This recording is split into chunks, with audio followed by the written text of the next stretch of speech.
Ready, hunt!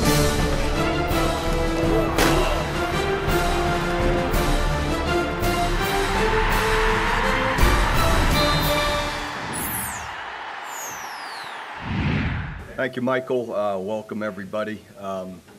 Going back through reviewing the Notre Dame game, kind of like I said after the game, compliments to Notre Dame, who really played an excellent football game to win it, and really, in the end, made some key plays towards the end of the football game to win.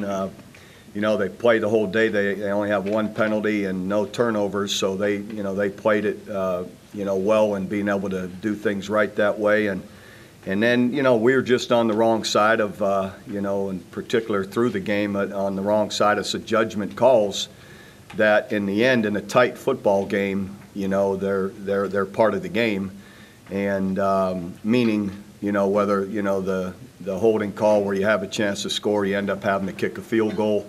Those really take some momentum away. But and then at the end of the game, you're in a one-possession game, tight, late, and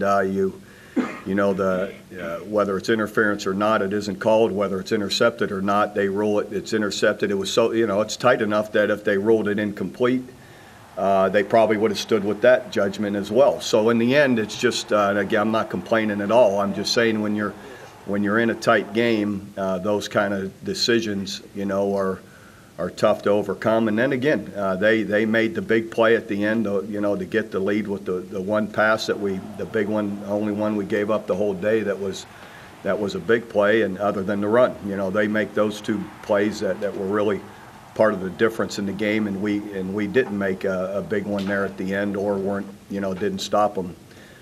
So again, that's how you end up on the wrong side of a really tight, well-played football game. I thought our players, again, were well prepared, played hard, played physical. Just played an excellent football team. They were just a few plays better than we were. Some guys that played well up front, Casey Walker, Jamarcus McFarland, David King was one of our players of the game who really did well, and Tony Jefferson. I thought offensively Landry Jones was really good, threw the ball well. Blake Bell did an excellent job on, his part in there. Jalen Saunders had a big day catching the ball and some great runs after the catch. And then special teams, Tress Way did a nice job once again. So anyway, it leads us on the road here going to Iowa State, a team that's coming off another win. You look at their team, they're really playing well. That beat TCU earlier in the year. The win this weekend, played Kansas State tough. It was 27-21, I believe, in a tight game up there in Ames just a few weeks ago. So a team that's always plays excellent defense, under Paul, and is doing a nice job, put 30-some points up this week offensively. So it'll be another big challenge, and so I feel strongly that our players' attitude will be great. They'll be tough-minded to push forward and keep working with all these important Big 12 games in front of us. That's our task to get back and to work hard this week to be prepared for this game. When you're in the hurry-up, is it difficult to sustain it all the way down the field for X amount of plays? It is to some degree. If you as you're doing it, if you watch, the receivers at times. So as soon as if you sub for them, then everything stops. If you don't, they're running 50 yards each play. They got to then the 50 yards back to the line of scrimmage. There's only so much that you can do. Why is that a difference for the receivers to come back to the line of scrimmage when the offensive line has to move all the way down the field when you're pushing the tempo? Why does that make a huge difference? Well, certainly you can understand, right? Linemen don't run 50 yards downfield. Right. Okay, well, that's why.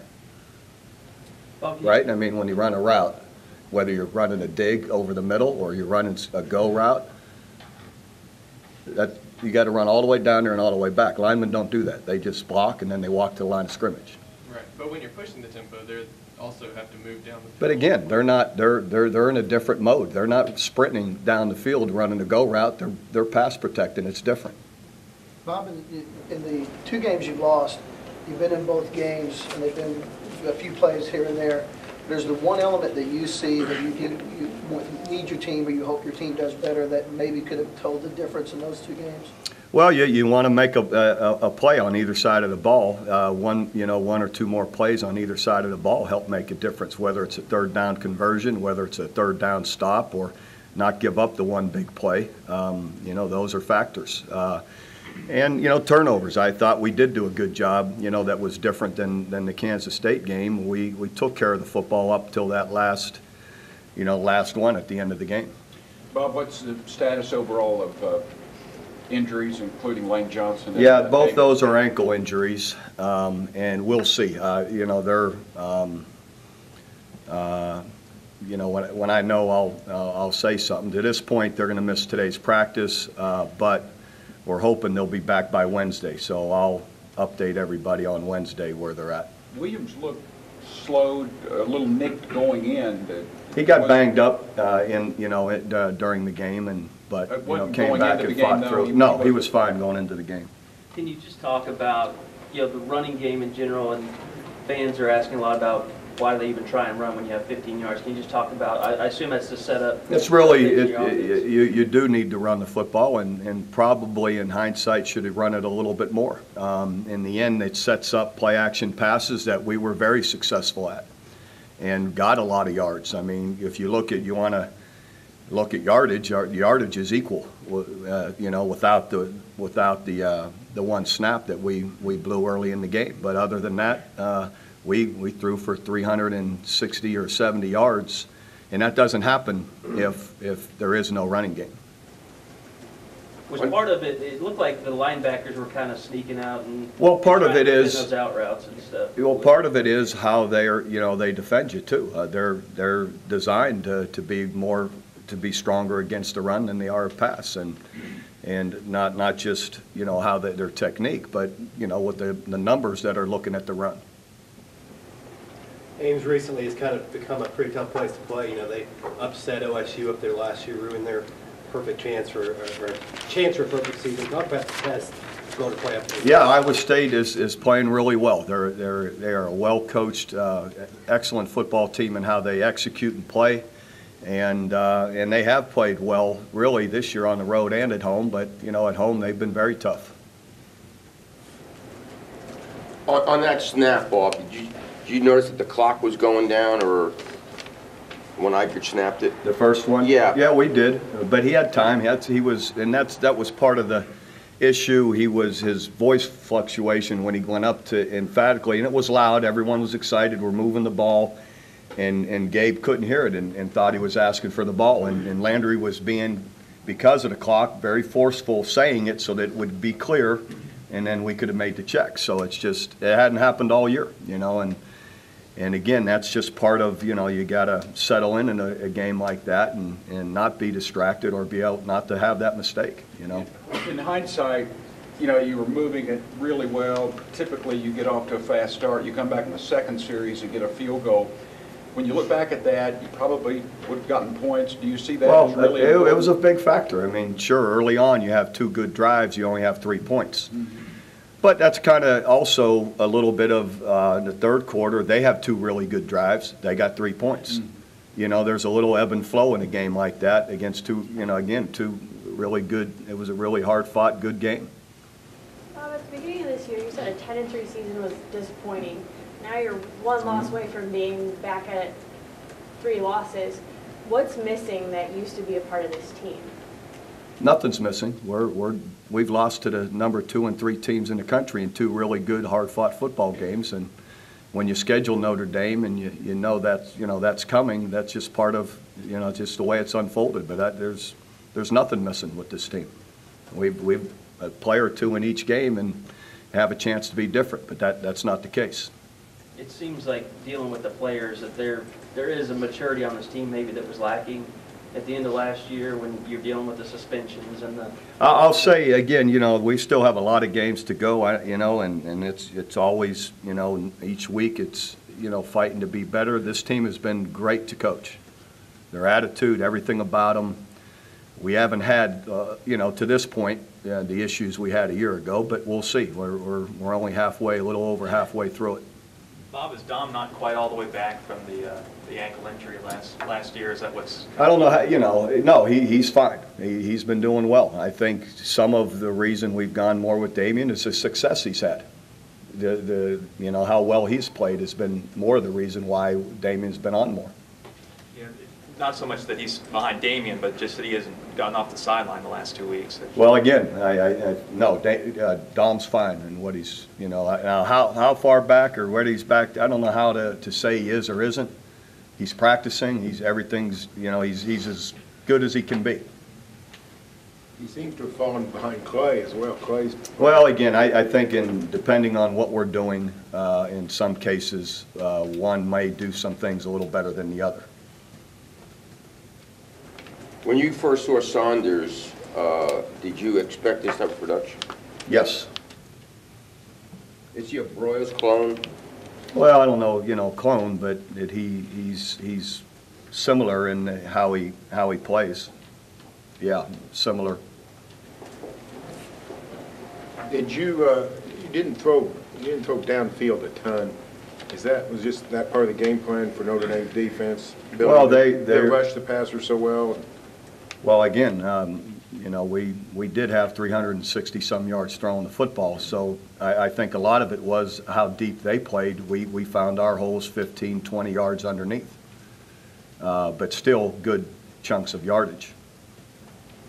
And I thought our protection was great against, again, another excellent, great defensive line. I thought our pass protection was really good, and throughout the day, the night.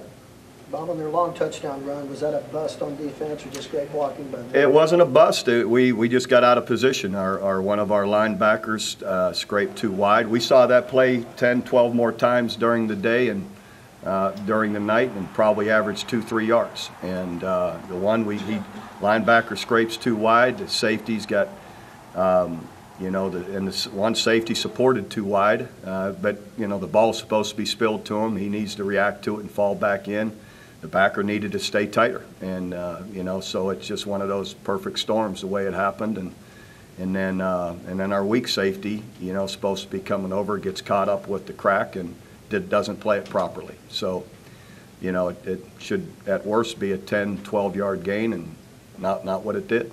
But again, the rest of the night up to the, we played that play over and over and over. So. Was a 50-yard pass? Was that just man coverage? Yeah, one of the safeties is trying to help him. Should have been back there to help him, but basically he was in an inside man position. Yes. Jalen's number change, was that just something that was eventually coming, or did it change? Well, just because he has the potential to be a punt returner, and if we go punt safe, he has the same number as Aaron Colvin. Now, I know he has the same number as Michael Honeycutt, but that little guy isn't going to be going down covering kickoffs. So it isn't so it wasn't an issue, and anyway, you kind of run out of numbers sometimes. What's O'Hara's status? Is he closer to getting back? He's getting closer. I don't know exactly where, but Michael's been kicking it fine. I mean, he's had good hang time, and our covered unit's been really good. Bob, you're still in the running for the Big 12 title, but you're going to need some help. Is that a helpless feeling to know that it's out of your control, somebody else has got to do you a solid? I don't look at it as a helpless feeling. I think our job is just do what we can do. That's work hard, be prepared, play as well as we can this week. I know it's a cliche, but it's the absolute truth when you're the one that has to play, has to coach, has to win. That's all you think about, and the rest you can't, you don't have anything to do with. You just do your job. There's the fact that it's happened to you before, 06, it looked hopeless, and all of a sudden you got some help twice from. It can happen. You just don't know, even whether it's injuries or you get a judgment calls go a certain way for someone, or the ball bounces, a certain turnover. You just don't know what's going to happen. So, we just have to, stick to what we're doing and be as good as we can be each week.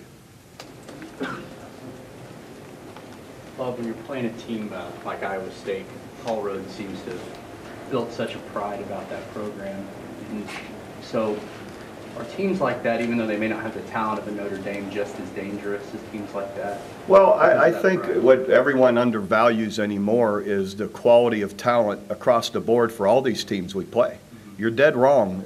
In today's world, you look at even look, Tulsa over there has a bunch of really good football players, and so just because a certain team isn't, looked at as being a top 5 team or something, everybody has talent anymore. There's so many players. I think there's more and more players that are coached so well and developed so well in high school that everybody has good players. And the parity anymore, I think, and it's been this way for several years, is greater than ever. And so, again, the outside world doesn't look at it because they don't have to play them. When you get a chance to study people and watch them and really look at them, Iowa State got a ton of really good football players. So we know that because we got to play against them. Bob, it's great for college football to play a marquee non-conference game in the middle of the season, but would you prefer to play LSU, Ohio State, all these teams at the beginning of the season? Yeah, sure you would. I would have rather had more games early, obviously, before playing K-State in our first conference game to develop more, rather than how it worked out. But sometimes you don't have much choice. We really didn't have any choice on when we were going to play Notre Dame, and it was great for this community. It was a hard fought, well played football game, and so now today, Monday, because you didn't win, you don't second guess that. It's just you got to keep moving forward. I know it gets brought up a lot, but you guys are so physical in the Belldozer, and it's such an effective running game. What can you do to translate that just to the regular offense in terms of being more physical up front? They're the same guys. You get extra blockers when he's in running the football. So now, are we going to do that every down? No, because you're limited in what else you can do. So that's why it's been so effective. The linemen and fullbacks don't all of a sudden become different when we run those plays. So they're physical, and we played another physical team. And the effectiveness is you get the extra blocker and you get another 260-pound guy running the football. I want to say it was 2nd and 6 at the 13 when you brought him in, and I guess a slightly unconventional place in the game compared to every other time he's come in. Was that your call from the sideline? Was that the offensive? Well, it was my call in that I knew. I tell Coach Heupel that we're going to have 4 downs. I'm not, so get it to 4th and short or 3rd and short. And so, if we're going to run it, he chose, then let's put Blake in and start it. And then we were setting up the pass that we were able to hit, that we knew we had that coming if we needed it. Well, one play that's kind of been forgotten is when the hold was called, a couple of plays later, a short pass to Clay that was dropped. How did that look on tape? Do you think that he had a chance to get in? He had a chance to get. He wasn't going to get in, but he was going to be. Look, he could have got down to the 1 or 2, and that's what we were hoping, and then we were going to still go for it. Just another big play opportunity missed. That's again what I say. You're just a play. You got to make that play. And have a chance at 4th and 1 or 2, and on the success we've had, running it with Blake, you felt like you had a chance to put it in, but we didn't make the play. What's your thoughts? Everywhere you go around this place, where so many people that want Landry out of here, what's your thoughts about that? People aren't very, intelligent about football, and I'm not criticizing them. It's not what they do. Landry had a great night the other night. Without Landry, we're not in that game. So again, it's just, people are, whatever occupation they are, it's just like, me trying to do what they do. They probably scoff at that. Landry's a great quarterback and had a heck of a night the other night. I was proud of him. I thought he played really well. Going through your mind. He played great. I don't understand it. When you see DeMontre Hurst hit that crane, and then obviously is he okay now? Does he have any effect? He's okay. I said walking off the field to Scott Anderson, our trainer, I go, we need to not complain, but we need to, here, everywhere, they need to have more padding, make sure a player can't slide underneath one of those contraptions. They need to be safer on what they put on the field. I don't think there's any question. That could have been really bad if he slides underneath that, whatever it was, crane and rips his leg up, or that should not happen to a young man out, playing ball. They need to be safer. It's just like the camera that falls and hits the kid from Iowa in our game. If that thing hits him square or hits an official, it's over. There need to be, hopefully they're really investing in the safety of the equipment that's on the field. How did Stacey McGee do in his first game back, and how are your younger defensive tackles coming along? It's been a while since we've seen any of them. They're coming along, and Stacey played well. He needs, as you would expect, at practice he just needs more game time to keep making some progress, and he will. But when he was in there, he did a good job. Marquise Anderson hadn't dressed out the last 2 games. What's his situation?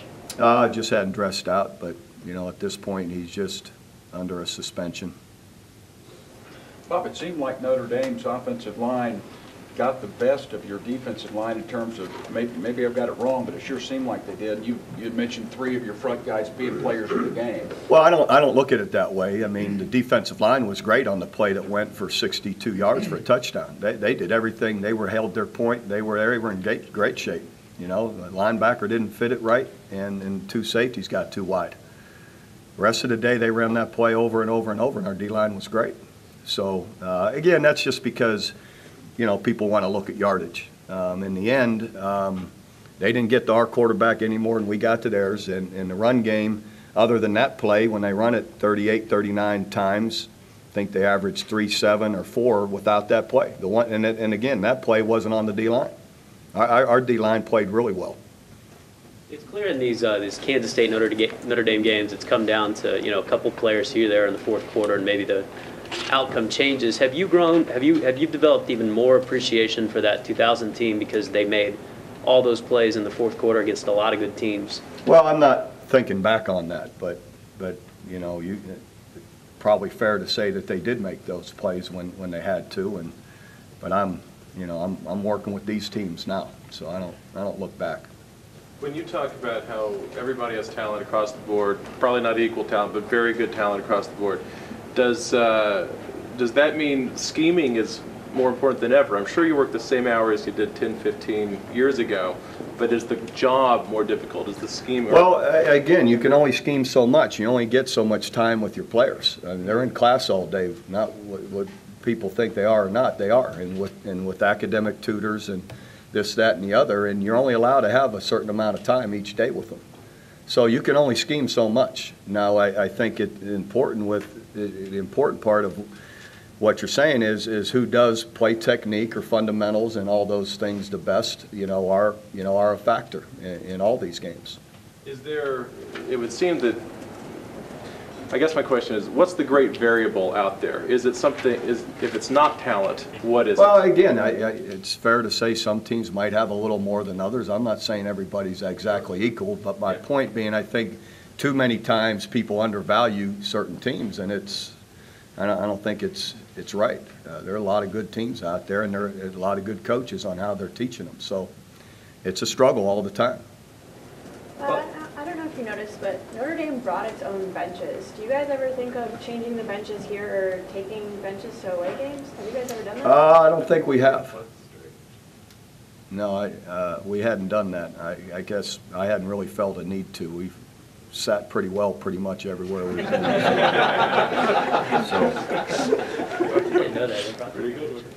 Coach, when you see something like the OSU quarterback situation, all the injuries there, and of course the horrible injury to Marcus Lattimore, how do you make sure your guys realize that something, God forbid, something happens at any moment, they've got to be ready to go out there?